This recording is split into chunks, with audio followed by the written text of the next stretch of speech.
So hello all, in this video we will see a very easy to understand simple description of counting and diagonalization. Counting simply means whether something is countable or not. For example, see if this set 1, 2, 3, 4, it is countable, because it contains 4 elements. And the set of even numbers like 2, 4, 6, 9, 12, it goes on, sorry, not 9, 6, 8, 12, 10, everything. I mean, all the, even numbers. See, you know that this set of even numbers is infinite, but it is even then countably infinite because you can assign the set of natural numbers to it. 1, 2, 3, 4, 5, like this. That is, if you can pair the elements in a set with the set of natural numbers n, you can say that that set is countable. It is countably infinite, still it is countable. So a set is countable if it is either countable or it is like this, or it is countably infinite. That is, you should be able to establish a one-to-one correspondence with the set of natural numbers and that set under consideration. Okay, so that is countable sets. And diagonalization is actually a method to prove that some sets are not countable. So diagonalization is put forward by Cantor, and that is the technique that we are using to prove that some sets are not countable. See, in our case, we'll be applying the countability and diagonalizations to Turing machines. That is a question that we are addressing here is um, whether there is a Turing machine for all the languages. So the answer is no, because even the subsets of languages are not even countable. So we don't have a Turing machine for that. That is, the question that we are addressing is whether there is a Turing machine for all the languages, and the answer is no.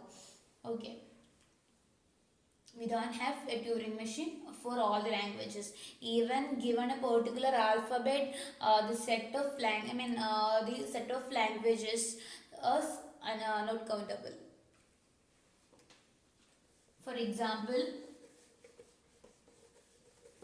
even before saying that, the simplest example is the set of natural numbers, natural positive natural numbers is, even the subset of set of positive natural numbers is uncountable.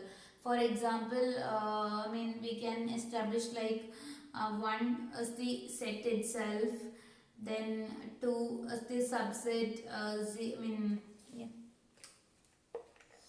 1, 2.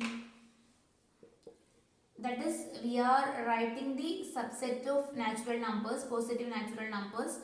Now we are establishing a one-to-one correspondence with the elements in set of natural numbers. That is, we are mapping all these sets with natural numbers 1, 2, 3, 4, like this, so that we can establish some form of countability. But no, we can't count this. This set is uncountable. To tell you why, what you have to do is create a set T such that T include, taking a number, you have to include that number. For example, 1. If 1 is element of the set, you don't add 1 to T, otherwise you will add 1 to T. For example, if you are taking the set, 1 is definitely an element of set of natural numbers, isn't it? So you don't add 1 to T. Now we are taking 2. 2 is element of this set in this example, isn't it? So you don't add 2 to the set of natural number, to the set T. Now we are taking 3. 3 is not an element of the set, isn't it? So you are adding 3 to T.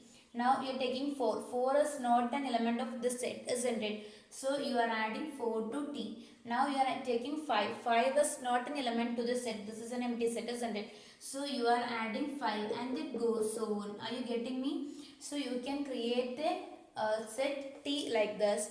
See, T is not a set in this list. because T differs from the first set in terms of 1. 1 is present in the set but not in the set. T is different from the second set in terms of 2, because 2 is present in the set but 2 is not present in the set. Now T is different from the third set in terms of 3, because 3 is present in T but not present in the set.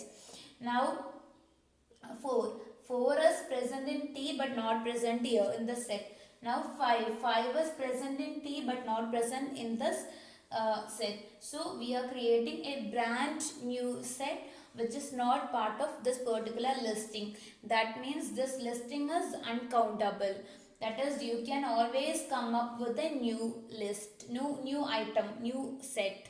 Okay, so this list is not complete. That means the subsets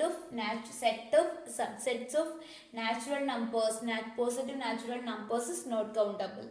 So this is how we establish uncountability. I mean, using diagonalization. So this is some kind of diagonalization. The word will make better sense if you are taking another example. I will show you a similar example using words.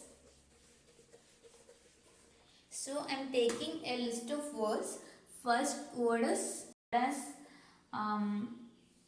city. Okay. The second word as would have. The third word as will.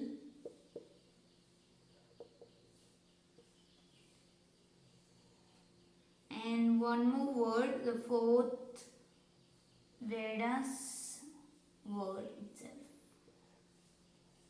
Okay, these are the 4 words I am considering. So this is my listing of words. Now using diagonalization, I can always create a new word which is not in this list for sure. See, I am creating the first word by taking the first word of the first letter of first word and replacing that by the next character in the alphabet. So this first word is C. I am replacing the C with D. That is the next word in the alphabet. Now I am taking the second letter in the second word, which is A. I am replacing A by the next word in the alphabet, which is B. Next letter in the alphabet. Now I am taking the third letter from the third word. I am replacing that with the next letter in the alphabet, which is M. Now I am taking the fourth word and replacing the fourth letter in the fourth word by the next right next to it. So the new word that I obtained is DBME. That is the new word. I have taken these diagonal letters and replaced them by the next letters in the alphabet. Now this word is definitely a new word which is not present in the list. I am sure, because it is different from the first word in the first letter. It is different from the second word in the second letter. It is different from the third word in the third letter. And it is different from the fourth word in the fourth letter. Like this. Are you getting me? So we can, diagonalization always produces a new word. So the set of alphabet or subset of alphabet or subset of languages is never countable. We can always create a new word using diagonalization. Okay. So that is the proof by diagonalization. Diagonalization always creates a new word. So we can conclude that the set of subsets of alphabets, any given alphabet, is uncountable, and hence we don't have any Turing machine we don't have a single Turing machine for all the languages that can accept all the languages. Okay, hope you understood. Thank you.